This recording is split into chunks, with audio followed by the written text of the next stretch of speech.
Assalamualaikum warahmatullahi wabarakatuh, Prof. Asalani, Ibu Umami. Ya, baik, boleh langsung share screen ya. Ibu. Silahkan ya. Jadi kita, alhamdulillah ini Mbak Sulasmi sudah masuk ke sesi selanjutnya, ujian kumpre ya.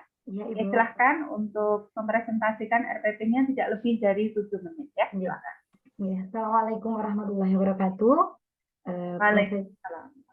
Profesor Asalani, Ibu Umami, saya akan mempresentasikan RPP saya, yaitu mengenai eh, penyajian keterkaitan antara larangan berzina dengan pesan surat Al-Isra ayat 32 dan surat An-Nur ayat 2. Di sini saya menuliskan tentang yang pertama ini tentang nama sekolahan saya, identitas sekolahan saya. Selanjutnya ini tentang kompetensi inti saya. Yang pertama menghayati dan mengamalkan ajaran agama yang dianut. Yang kedua menghayati dan mengamalkan perilaku jujur. Yang ketiga memahami dan menerapkan dan menganalisis pengetahuan faktual, konseptual, prosedural dan metakognitif. Yang keempat mengolah, menalar dan menyaji dalam ranah konkret dan ranah abstrak yang terkait dalam pengembangan dari mempelajari dipelajarinya di sekolah secara mandiri dan sebagainya. Yang kedua, ini kompetensi dasar saya, ini yang saya ambil, yang ini Bu sama yang tentang ini. Nih, tentang keterkaitan antara larangan berbuat zina dan pergaulan bebas dalam surat Al-Isra ayat 32 dan surat An-Nur ayat 2.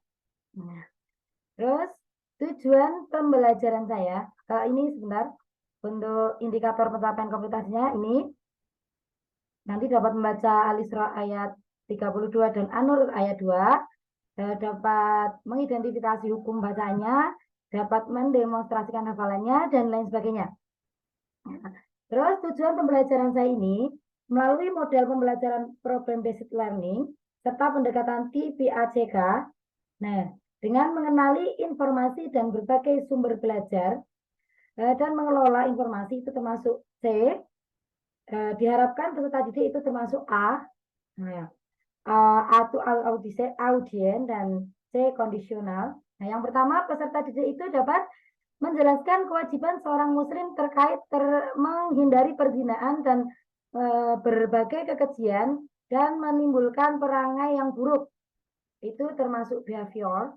Sesuai syariat Islam itu degree-nya. Yang kedua, menunjukkan dalil tentang larangan pergaulan bebas dan perbuatan zina, behavior juga, dengan benar degree-nya. Dan menganalisis ketentuan dan tata cara menghindari perzinaan dengan berbagai kekejian, itu termasuk behavior, sesuai syariat Islam itu degree-nya. Menetapkan perilaku menjauhi pergaulan bebas dan zina itu behavior, sesuai dengan ketentuan syariat Islam itu degree-nya. Terus yang terakhir, dapat mempresentasikan keterkaitan antara larangan berzina dengan berbagai kekejian sesuai pesan Al-Isra ayat 32 dan An-Nur ayat 2, behaviornya, dan dengan baik itu degree-nya. Ini materi pembelajarannya. Nah, langsung saja ke faktualnya seperti ini, menjaga kehormatan diri dengan menjauhi pergaulan bebas, yang terdapat dalam surat Al-Isra ayat 32 dan An-Nur ayat 2. Konseptualnya melalui model pembelajaran discovery learning, peserta didik dapat menganalisis Al-Isra ayat 32 dan An-Nur ayat 2. Dan yang ketiga, proseduralnya, keterkaitan antara larangan berzina dengan berbagai kejian, itu nanti untuk materi lengkapnya terlampir. Selanjutnya, seperti ini model pembelajaran saya melalui pendekatan saintifik dan TPACK, model pembelajaran PBL, metode tanya jawab, penugasan, diskusi, dan presentasi juga demonstrasi. Alat-alatnya seperti ini, alat dan bahan pembelajaran, ada laptop, ada proyektor, dan lain sebagainya. Sumber belajar tidak hanya saya ambil dari buku pendidikan agama Islam, karena mungkin ada, nggak banyak, ada yang mungkin belum tertulis di buku paket tersebut, dan saya mengambil di YouTube atau konten-konten yang terkait dengan materi tersebut. Selanjutnya, ini langkah pembelajarannya, pendahuluan, jelas ada pendahuluan, itu melalui orientasi, persepsi, motivasi, itu sering saya lakukan ketika saya mengajar di kelas. Selanjutnya, ini untuk kegiatan inti. Nah, untuk kegiatan inti, saya memberikan orientasi peserta didik pada masalah, yaitu tentang peserta didik dapat mencermati, itu termasuk saintifik. Nah, terus yang kedua, terus saya juga memberikan sedikit potongan video, itu nanti saya masukkan ke TV ACK-nya. Terus selanjutnya, mengorganisasi peserta didik untuk belajar. Nah, nanti saya menyajikan keterkaitan materi tentang keterkaitan larangan berzina, pergaulan bebas dan sebagainya itu. Nah, bagaimana nanti peserta didik itu dapat memecahkan masalah-masalah yang ada di dalamnya itu. Nah, nanti peserta didik itu saya kelompokkan menjadi 3 kelompok. Jadi nanti biar mereka itu berdiskusi untuk pemecahan masalah yang saya berikan. Seperti itu, Ibu. Selanjutnya, setelah saya memberikan semuanya, nanti saya juga menganalisis dan mengevaluasi proses pemecahan masalah mereka. Nah, nanti saya juga mengasih nilai, mengasih evaluasi dan lain sebagainya. Itu termasuk ke saintifik. Terus selanjutnya penutup. Nah, nanti dalam penutup itu saya memberikan refleksi pada peserta didik saya, memberikan semangat dan memberikan umpan balik terhadap presentasi yang mereka diskusikan tadi. Saya memberikan post-test juga. Terus yang terakhir, dan saya menyampaikan rencana materi selanjutnya. Setelah itu, saya menutup dengan berdoa dan salam untuk anak-anak saya. Terus selanjutnya untuk penilaian, nah ini nanti saya menilai itu dengan penilaian sikap, penilaian pengetahuan, penilaian keterampilan, dan kalau memang dengan 3 penilaian itu kok masih belum mencapai KKM, nanti saya berikan remedial kepada peserta didik saya. Seperti itu. Nah, mungkin presentasi RPW saya seperti itu, Ibu. Saya benar-benar mohon bisa masukannya. ditunjukkan ini nggak Mbak, langsung ke instrumen penilaiannya? Langsung Oke. saja. Ini untuk instrumen penilaiannya seperti ini. Nah, pertama ini penilaian sikapnya. Nggak usah Nah, dijelaskan, oke. ditunjukkan saja. Oke. Oke, turun. Oke, untuk kognitifnya sudah ada belum? Penilaian aspek kognitif? Bentar. Ini pengetahuannya. Ini pengetahuannya. Ini keterampilannya di sini, Bu. Oke, baik. Ya, bagus, Mbak. Solasi, ya. Ya, tadi sudah lengkap, ada dimensi pengetahuan dalam pengembangan materi pembelajarannya. Iya, Ya, Ibu. Iya, Ibu. oke. Apa yang Mbak Sulasmi pahami ya dari tadi ya, dimensi pengetahuan faktual, konseptual, prosedural, dan juga metakognitif? Benar. Untuk faktual itu menurut sepenglihatan saya gitu, nggih. Untuk faktual itu berisi tentang elemen-elemen dasar yang harus diketahui para peserta didik. Jika mereka akan diberi suatu dikenalkan suatu kedisiplinan atau untuk memecahkan masalah di dalamnya, itu faktual. Dan konseptual itu meliputi kategori dan klasifikasi serta hubungan keduanya. Terus untuk prosedural itu pengetahuan mengenai bagaimana melakukan sesuatu. Nah, terus untuk metakognitifnya itu menurut ingat saya itu tentang pengetahuan mengenai kesadaran secara umum, sama halnya dengan kewaspadaan dan pengetahuan tentang kesadaran pribadi seseorang. Menurut saya seperti apal ya, apal. Enggak apa, Ibu.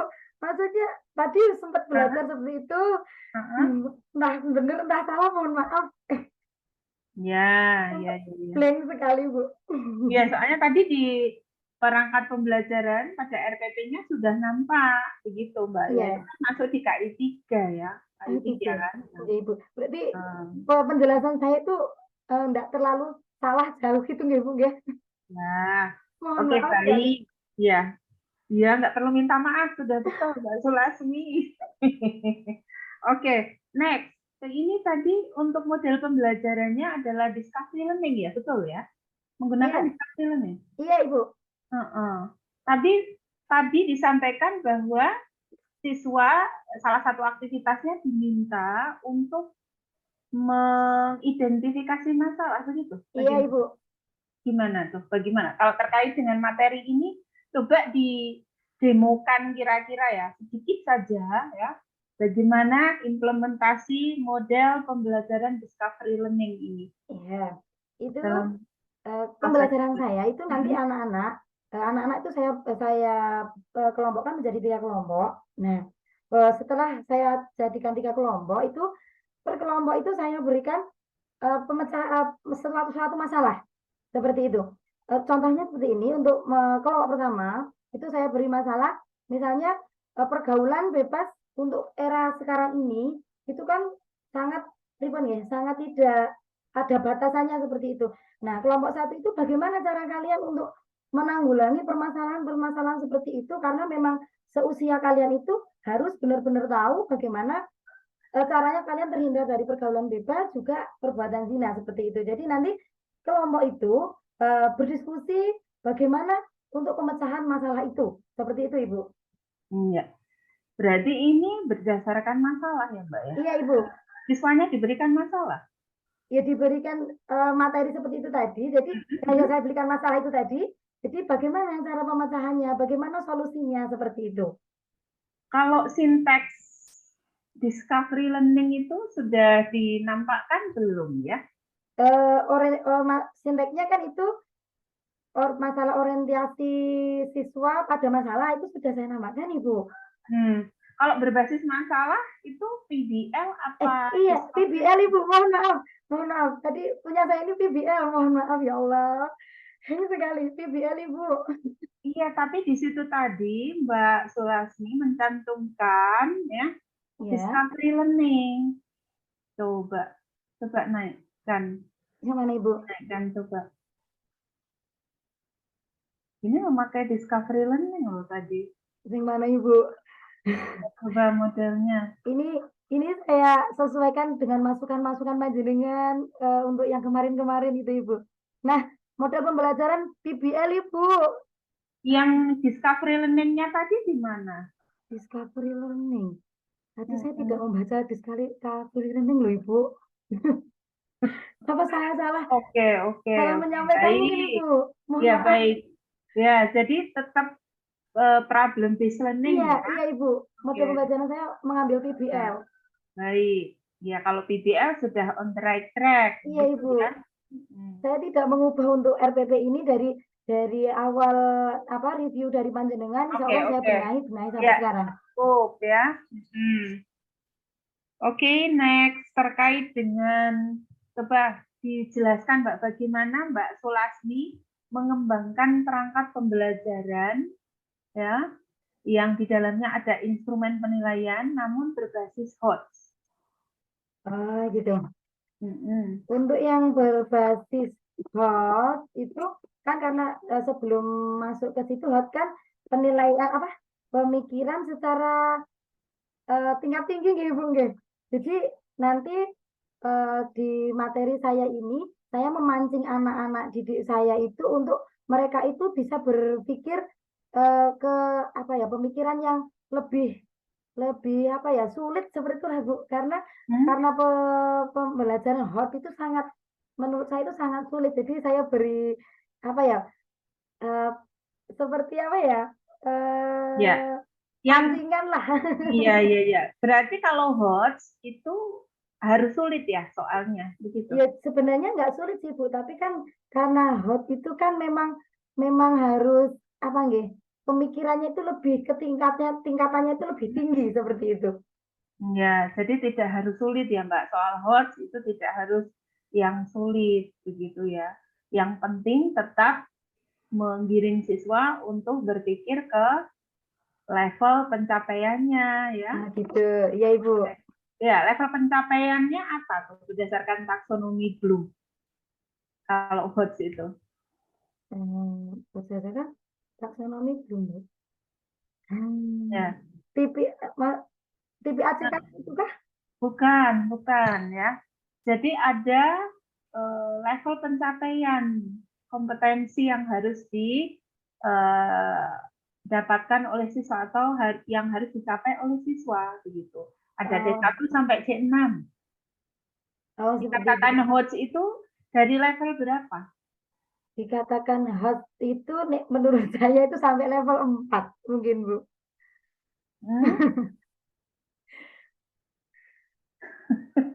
Iya, ada C1 sampai C6.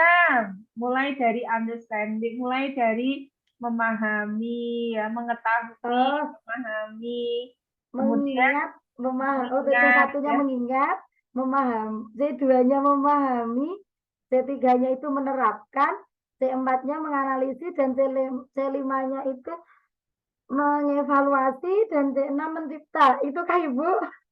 Ya. Oke. Baik, ini Mbak Sulasmi ya. Terakhir ini. Enggak, masih ada satu, Ibu. Apa?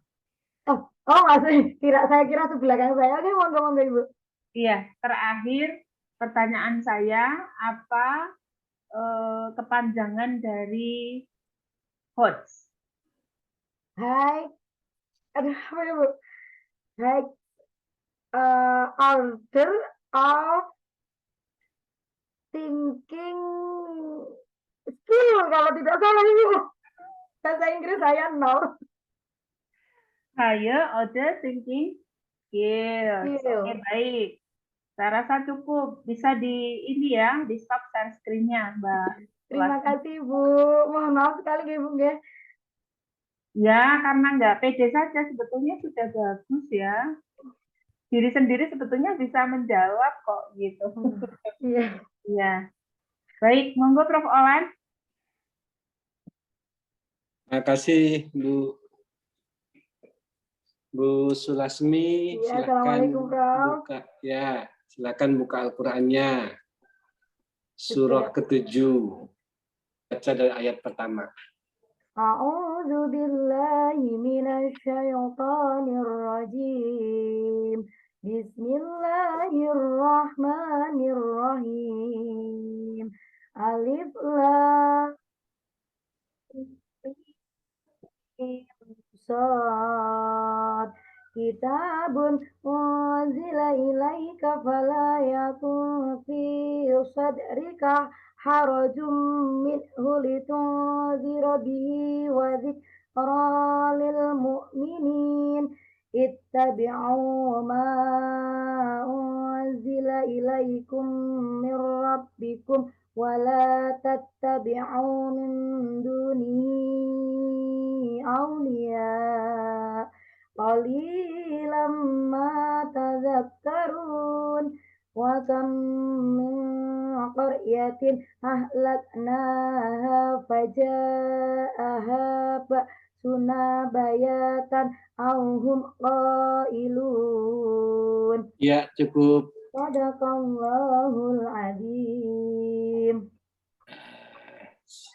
Siapkan pulpen sama kertas. Ya, Prof.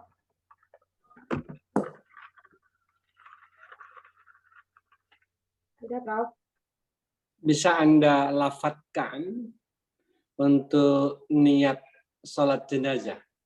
Sholli ala hadzal mayyiti arba'a takbiratin fardul kifayati ma'muman lillahi ta'ala. Silakan ditulis sekarang. Sudah, Prof? Nomor saya. Ya, berarti ini di foto dikirim ke nomor Prof ya? Ya, cukup Bu Masriatul Umami, monggo. Oke, baik Prof. Mbak Sulasmi, silahkan memberikan closing sedikit ya. diberi ucapan salam dan alhamdulillah sudah bisa menyelesaikan satu tahapan lagi ujian komprehensif begitu. Nggih. Pak Sulhan, di-off-kan dulu ya kameranya. Nanti kalau sudah saya minta on, silahkan di-on-kan Pak Sulhan. Ya. Ya. Sebelumnya saya ucapkan banyak terima kasih kepada Profesor Kastoloni juga Ibu Umami yang setelah memberikan waktunya selama ini pada saya untuk membimbing saya, mendidik saya yang benar-benar dari awal saya tidak tahu apa itu PPG, apa itu pendidikan-pendidikan yang ada di dalamnya, yang dengan sabar mengajari saya, mendidik saya benar-benar mengucapkan terima kasih. Mudah-mudahan Allah memberikan balasan yang terbaik untuk panjenengan semuanya. Allah memberikan kemudahan juga seperti apa yang panjenengan semua berikan kemudahan kepada saya selama ini. Mungkin hanya itu yang dapat saya ucapkan. Terima kasih sekali. Billahi taufiq wal hidayah. Wassalamualaikum warahmatullahi wabarakatuh. Waalaikumsalam warahmatullahi wabarakatuh. Masya Allah, saking terharunya ini Prof. Olat. Ya Allah.